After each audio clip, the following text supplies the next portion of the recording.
Estamos, como ustedes ya vieron ahí en la introducción de nuestra serie, en el video que fue presentado, iniciando una nueva serie de predicaciones que hemos llamado Terrenalmente Santos. Voy a decir algo top secret, no le cuenten a nadie, pero queríamos ponerle mundanalmente santos. Y fue una discusión ahí, finalmente prevaleció un nombre un poco menos agresivo, ¿eh? Pero era esa la idea, mundanalmente santo, terrenalmente santo, porque tal como el Señor Jesucristo oraba en su oración en Juan 17, Él dijo, no te ruego que los quites del mundo, sino que los apartes del mal, pero estamos en el mundo, vivimos en el mundo. La realidad de la iglesia es ser una especie de enclave del cielo en la tierra, es una comunidad de creyentes viviendo en medio de muchas formas de comunidades en las cuales se desarrolla como pueblo de Dios. Estamos, ya hace 2 domingos atrás, anunciando el inicio de esta serie, estamos invitando a la iglesia a considerar esta realidad de ser santos en el mundo, de ser terrenalmente santos, invitándonos a meditar en aquello que hemos llamado genéricamente los medios de gracia. No vamos a hablar de todos los medios de gracia.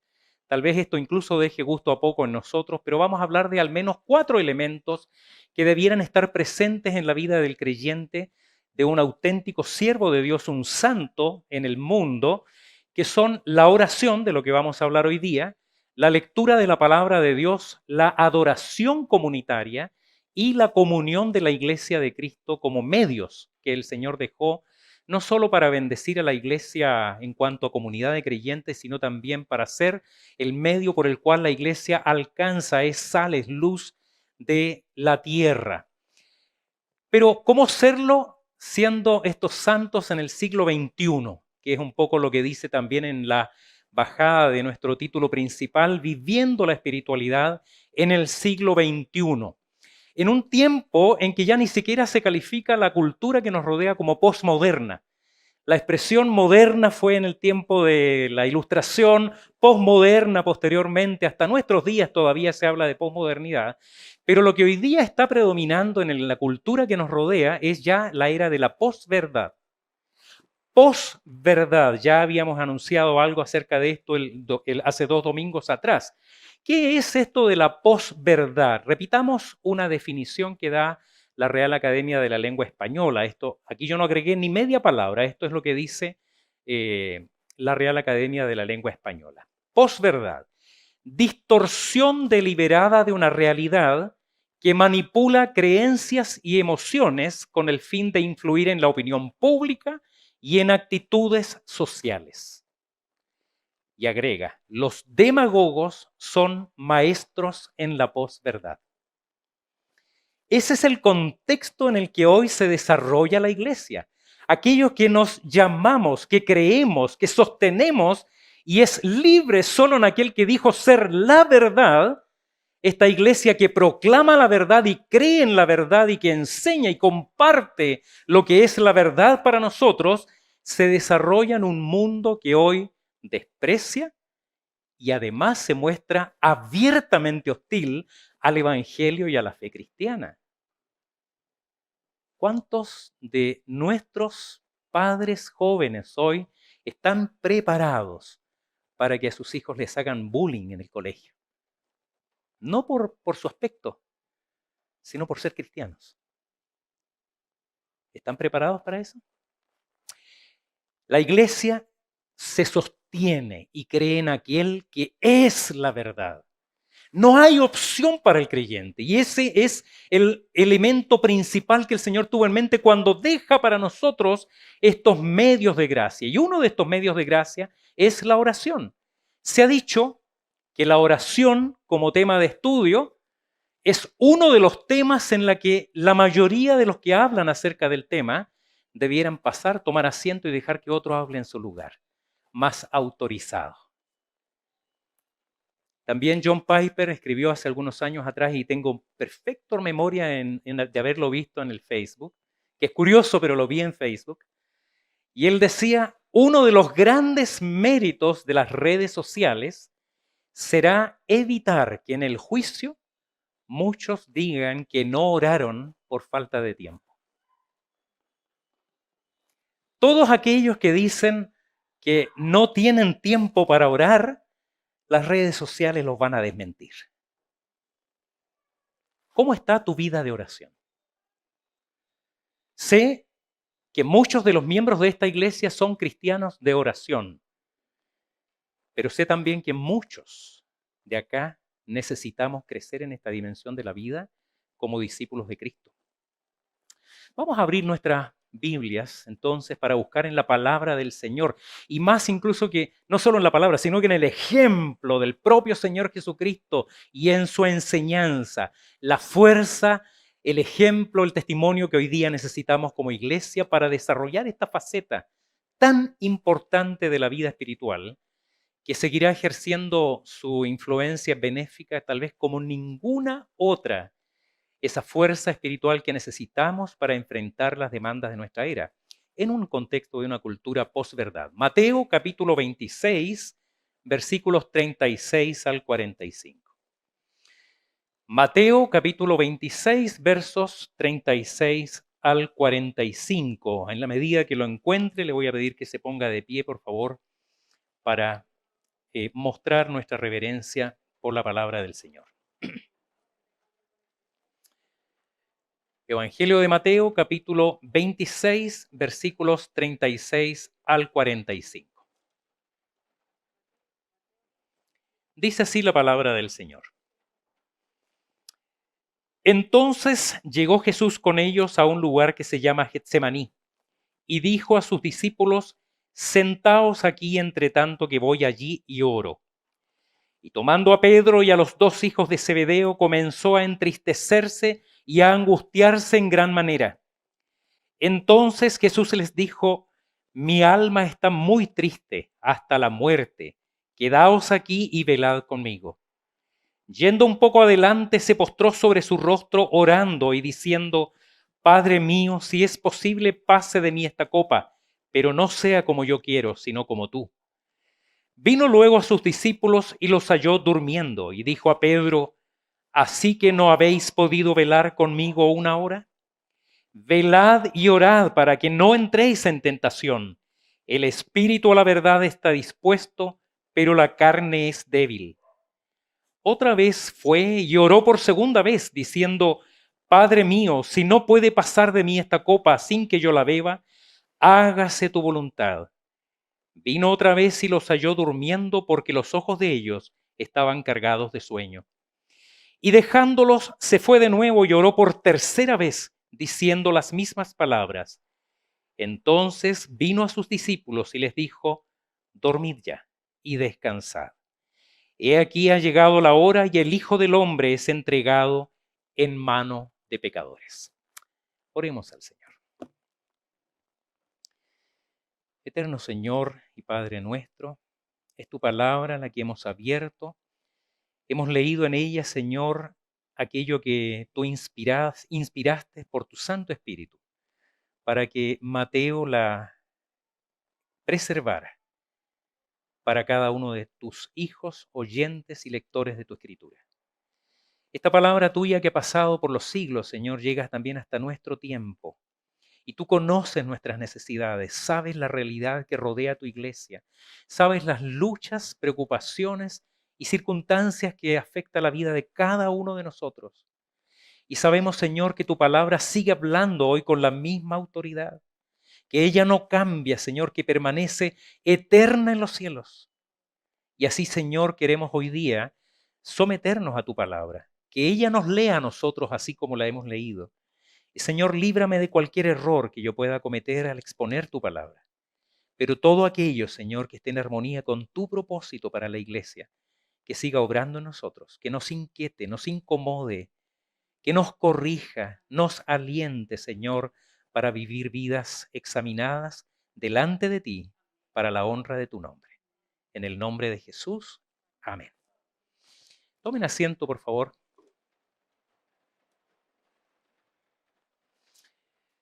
El texto que acabamos de leer es narrativa histórica. Tal vez muchos querrían decir que es mito, que es una construcción posterior a la época de la iglesia, desde los comienzos de la iglesia. Pero quienes creemos en la inerrancia de la escritura sabemos que es narrativa histórica, que el evangelista Mateo recoge de primera fuente y además inspirado por el Espíritu Santo, registra esta historia que corresponde a la última semana, la semana de la pasión de nuestro Señor Jesucristo. Él, después de los hechos que preceden el comienzo de esta semana de la pasión, la celebración de la Pascua con sus discípulos, el anuncio de la negación de Pedro, salen del lugar donde ellos habían estado, van al Monte de los Olivos y entran a un huerto que es conocido como el huerto de Getsemaní, que se traduce como prensa de aceite, posiblemente una propiedad privada que pertenecería, según dice la tradición, a la madre de Juan Marcos. Y no solo era un lugar privado donde ellos entran con la autorización de los discípulos, de los propietarios de ese huerto, que tenía tal vez incluso una cueva o un lugar preparado efectivamente para prensar aceite. Y él solía, dice la Escritura, ir con frecuencia a ese lugar. Se reunía ahí de manera privada, de manera íntima con sus discípulos. Están los 11. ¿Cuál de ellos falta entre los discípulos? Usted sabe, no está con ellos Judas, porque Judas en ese mismo momento está entregándolo, está traicionando al Señor Jesús. Él va a hablar con las autoridades de Israel, así que el Señor va a ese lugar del Monte de los Olivos con los 11. Deja a 8 de ellos en la entrada del lugar y les dice, siéntense acá y espérenme mientras yo voy allá un momento más adentro y oro. Y entra. Ustedes no sé si han estado en un huerto de olivos. Tuve el privilegio de conocer los huertos de olivares que tiene nuestro pastor Montero allá en Huasco.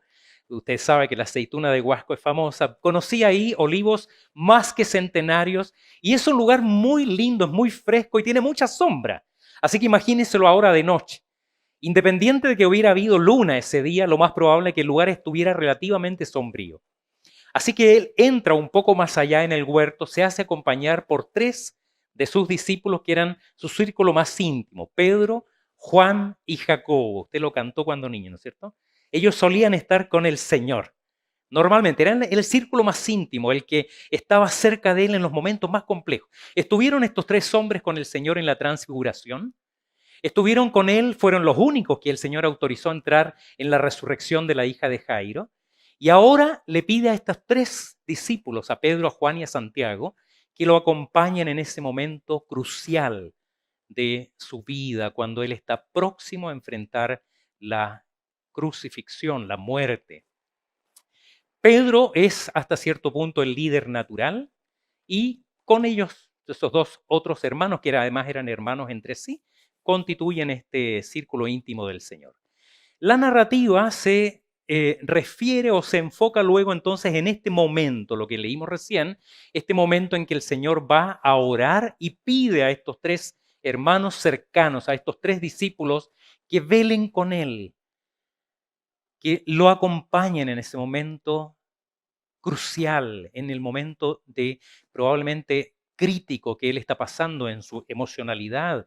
Pensemos en la humanidad de Cristo que pide en ese momento a sus amigos cercanos, acompáñenme, velen conmigo, oren conmigo.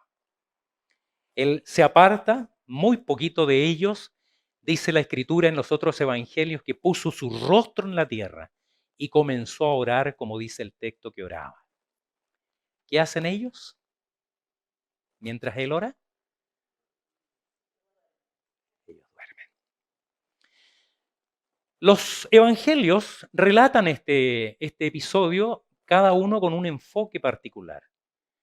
Lucas, que ustedes saben que es uno de los discípulos, uno de los escritores más bien del Nuevo Testamento, y que era médico de profesión, se enfoca en aspectos incluso fisiológicos. Usted recuerda el tema de las gruesas gotas de sudor que caían como sangre al suelo. Pero eso habla de lo dramático de ese momento. El Señor está orando, está sufriendo, está experimentando una angustia inmensa. Y mientras Él en 3 veces va a orar de la misma forma, 3 veces vuelve y los encuentra durmiendo. Y una de las frases claves del texto que hemos leído es: oren para que no entren en tentación. Oren para que no entren en tentación. Así que hoy vamos a hablar de orar para no caer. Orar para no caer. ¿De qué habla el pastor hoy día? De orar para no caer. Primer punto. Orar es permanecer en Cristo. Versículos 37 y 38. Pongan nuevamente su vista en la escritura. Dice el texto, destacando estos dos versículos, y tomando a Pedro y a los dos hijos de Zebedeo, comenzó a entristecerse y a angustiarse en gran manera. Entonces Jesús les dijo, mi alma está muy triste hasta la muerte. Quedaos aquí y velad conmigo. El clímax de esta narrativa que acabamos de leer, sobre todo considerándolo a la luz de los otros evangelios, es un poco esta angustia, esta profunda tristeza del Señor, que Lucas dice que llega a sudar como gruesas gotas de sangre. Fisiológicamente, desde el punto de vista clínico, esto se conoce como hematohidrosis. La busqué, existe y está descrita fisiológicamente. Es una condición clínica. La ciencia ha explicado este fenómeno diciendo que en una situación de gran angustia, pero de un extremo de angustia, de gran sufrimiento, la sangre tiende el organismo a llevarla para preservar la vida hacia los órganos nobles, a los órganos más importantes, el cerebro, el corazón. Y en ese momento aumenta la presión sanguínea y para compensar ese aumento de presión sanguínea se produce mayor sudoración. Y los vasos capilares, es tanta la presión que llegan a tener que los vasos capilares que rodean esas glándulas sudoríparas se rompen y efectivamente puede sangrar a través junto con el sudor. Sin embargo, el contexto de lo relatado por Mateo, junto al hecho esto que señala que buscó ayuda en estos tres discípulos, cómo Él les revela su angustia y tristeza, cómo les encargó que velaran acompañándole en su agonía.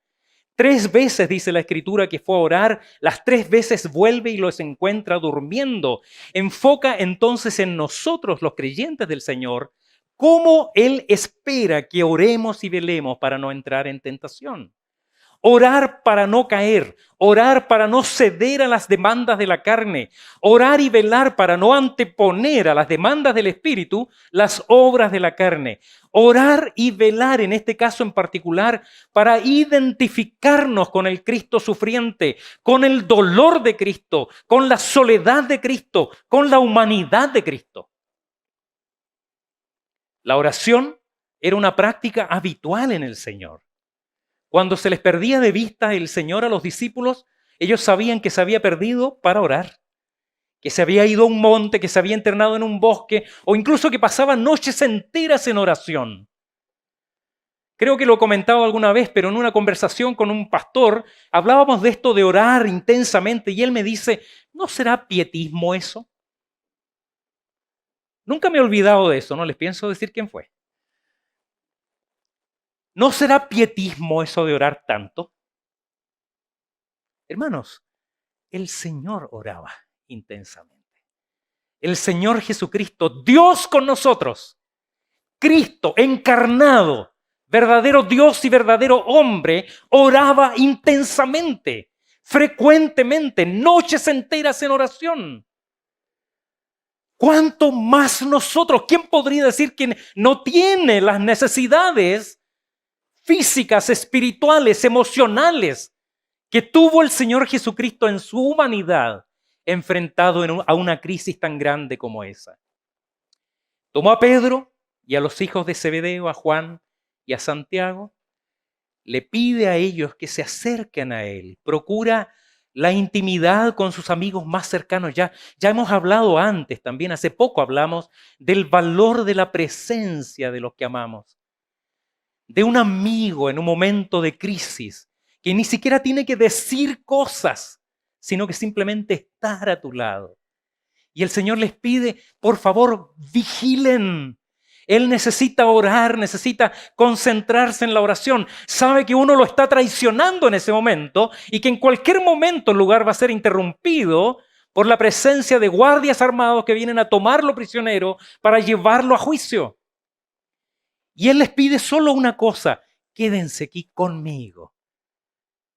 Vigilen. afirma su ruego con una necesidad explícita. Mi alma está muy triste hasta la muerte. Querida iglesia, conozco casos así de personas que murieron de tristeza. No es una hipérbole, no es una exageración barata.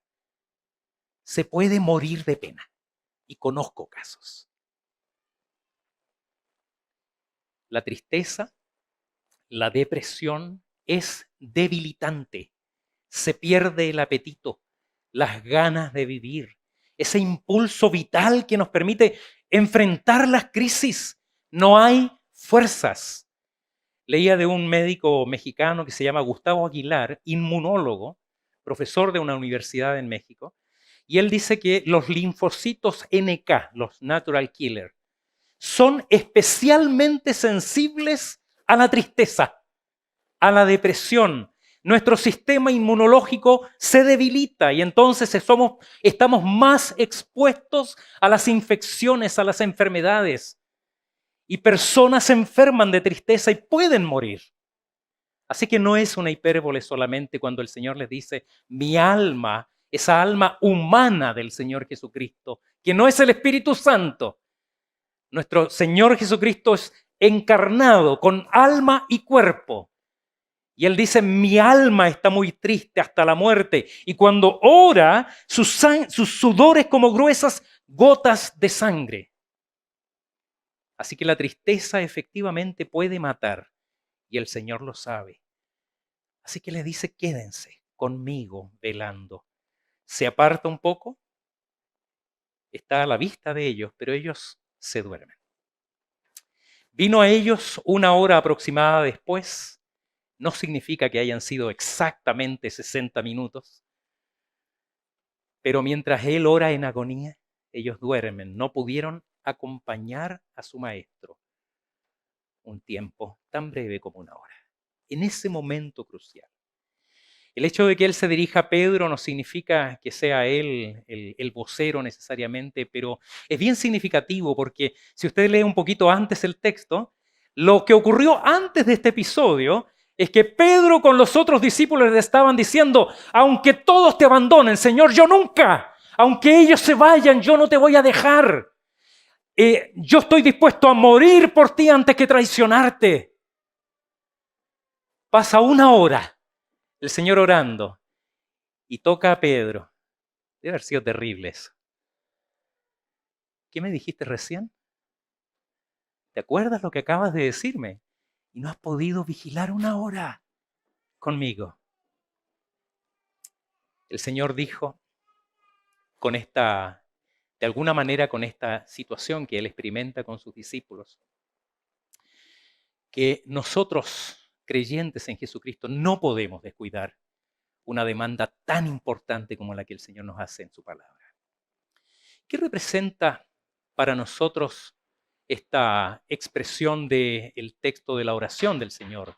No nos metas en tentación, no nos dejes caer en tentación, sino líbranos del mal. ¿Qué representa para nosotros la actitud de los discípulos que se propone denunciar el evangelista Mateo? ¿Se duerme la iglesia en tiempo de crisis?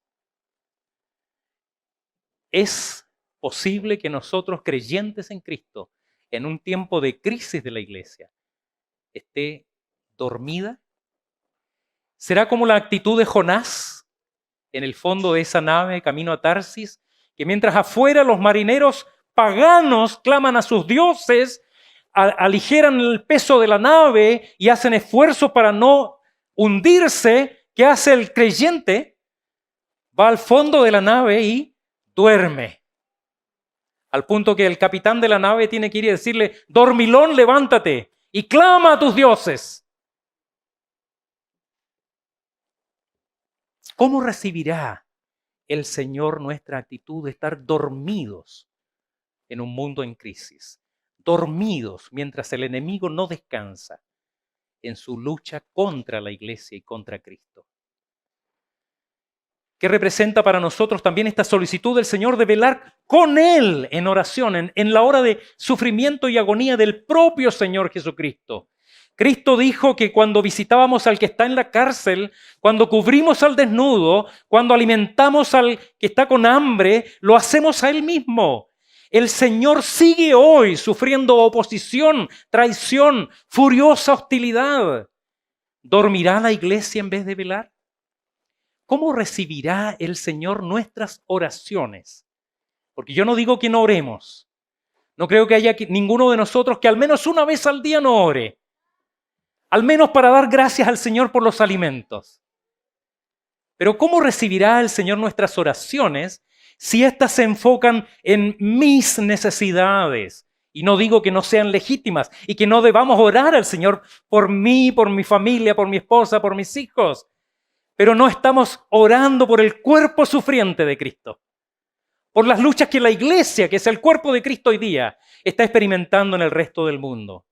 El Señor que pesa los corazones, ¿cómo verá nuestras oraciones si somos inconstantes? Si vamos a Él solamente en tiempo de necesidad o nos enfocamos en nuestro pequeño mundo, pequeño y autocentrado.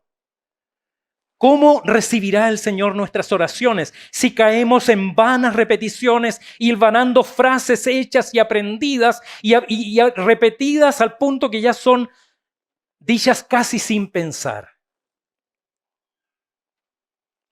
El Señor quiere ver en nosotros una actitud consecuente con lo que Él espera de cada uno de sus discípulos. Somos sus discípulos. Somos creyentes en Cristo. Él nos llamó para ser imitadores de Él. Y Él, en esa hora de crisis, ocupó tiempo en la oración y oró con agonía, con súplica, con sufrimiento. Él clamó por la dirección del Señor para descansar en la voluntad perfecta del Padre. Pero también el texto nos enseña, querida iglesia, a orar, y aquí voy específicamente casi al título de nuestro sermón, orar para no caer. Versículos 40 y 41. Vean nuevamente sus Biblias, por favor. Vino luego a sus discípulos y los halló durmiendo y dijo a Pedro, ¿así que no habéis podido velar conmigo una hora? Velad y orad para que no entréis en tentación. El espíritu a la verdad está dispuesto, pero la carne es débil. Acá, en mi modesta opinión, creo que se encuentra parte del, tal vez el texto clave de este texto que leímos. Orad para que no entren en tentación. El espíritu a la verdad está dispuesto, pero la carne es débil.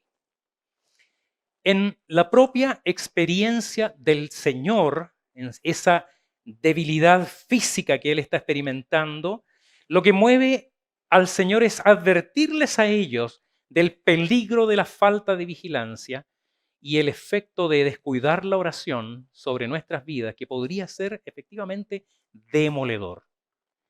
Con seguridad esto está relacionado también con otra parte de la Escritura y en el libro de Hebreos, capítulo 2, versículo 18, donde dice, pues en cuanto Él mismo padeció siendo tentado, es poderoso para socorrer a los que son tentados.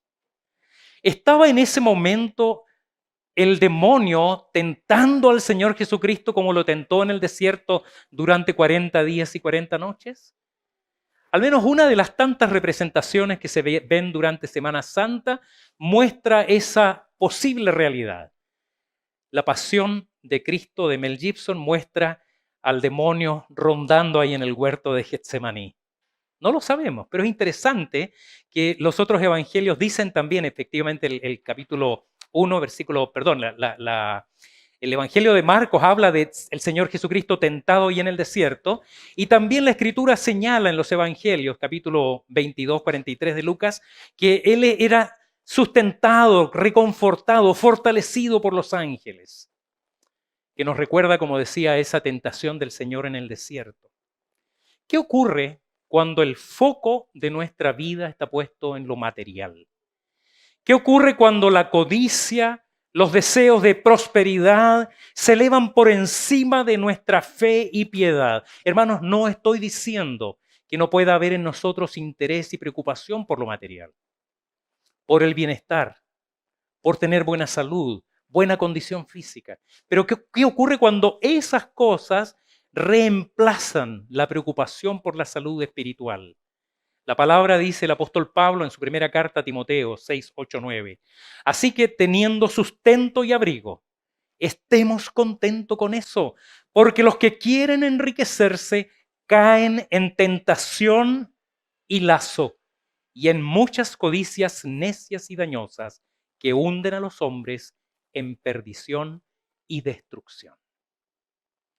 Mucho tiempo yo me pregunté por qué este texto dice que la carne es débil cuando la experiencia personal y la de muchos cristianos probablemente sea decir, lamentablemente la carne es muy fuerte. Las obras de la carne son fuertes, la tentación es dura. Entonces yo decía, ¿por qué el Señor dice la carne es débil? Cuando la sensación que muchos tenemos, como digo, es que generalmente o en la vida de muchas personas predomina las obras de la carne, el fruto del Espíritu. El Espíritu, dice el Señor acá, a la verdad está dispuesto. Acá no está hablando del Espíritu Santo, está hablando del alma de cada creyente, el Espíritu que es esa parte inmaterial que compone nuestra naturaleza humana. Y acá entonces dice que esa parte inmaterial suele estar dispuesta, es animosa, como ocurre generalmente después de un culto, después de escuchar la predicación, después de escuchar una alabanza inspiracional, después de orar o de escuchar una oración especialmente piadosa y fervorosa. Y entonces uno se llena de motivación y tiene interés y quiere trabajar, se pone de pie y canta con la iglesia. Yo quiero trabajar por el Señor. Y hay entusiasmo, eso dice el texto. El espíritu es animoso, pero la carne es débil. Y eso nos lleva de nuevo a lo que decíamos delante respecto de cuando se descuida la vida espiritual en un momento tan crucial como una situación de crisis en la vida. Dificultades familiares, dificultades en el trabajo, problemas personales, una ruptura matrimonial. Y entonces la pena, la tristeza, la depresión muestra cuán débil es nuestra carne y cuán expuestos estamos a fallar y a perdernos. Por eso el Señor Jesucristo dice, el espíritu está dispuesto, pero la carne es débil. Y porque la carne es débil, muchas veces cometemos el error de enfocarnos en la resolución de nuestros problemas, de esforzarnos en hacer aquello que creemos que es necesario para resolver la situación, en vez de acudir al Señor en oración, en vez de ir a la fuente, a la sabiduría que proviene del Señor. La carne acá es esto propio de nuestra naturaleza humana, considerada desde el punto de vista de necesidades y debilidades, tanto físicas como psíquicas. Los discípulos estaban dispuestos espiritualmente, que le había dicho Pedro y los otros, porque la palabra dice que todos dijeron lo mismo, aunque todos te abandonen, nosotros nunca, no te vamos a traicionar.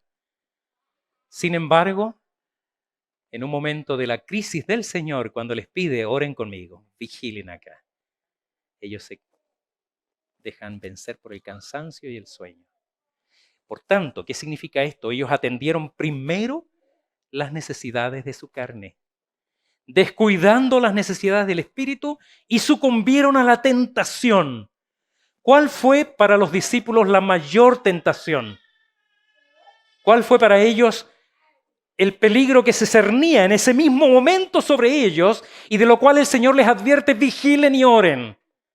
Que cuando llegan los guardias armados con palos, con armas, y ellos ven que están tomando preso a su Señor, ¿qué es lo que hacen? Arrancan. Ellos buscaron ¿qué cosa? Salvar su pellejo.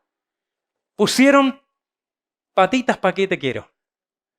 Y se van de ahí. Salen huyendo del lugar. Dejan solo al Señor cuando momentos antes habían dicho, Señor, aunque todos te abandonen, yo nunca.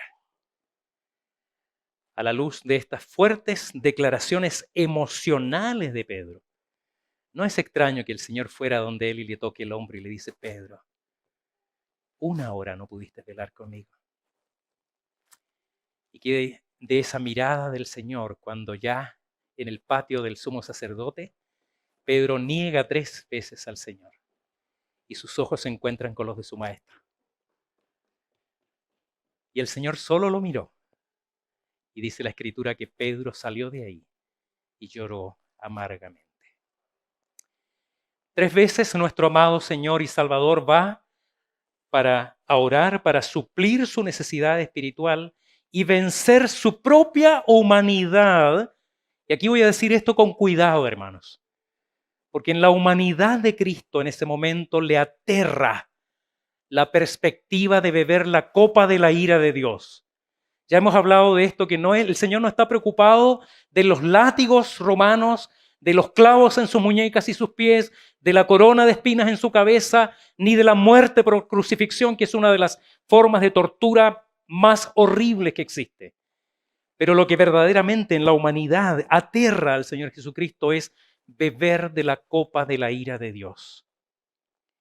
3 veces esa noche desnuda su alma delante del Padre, mostrando su vulnerabilidad emocional, pero al mismo tiempo refugiándose en la perfecta voluntad de su Padre Celestial.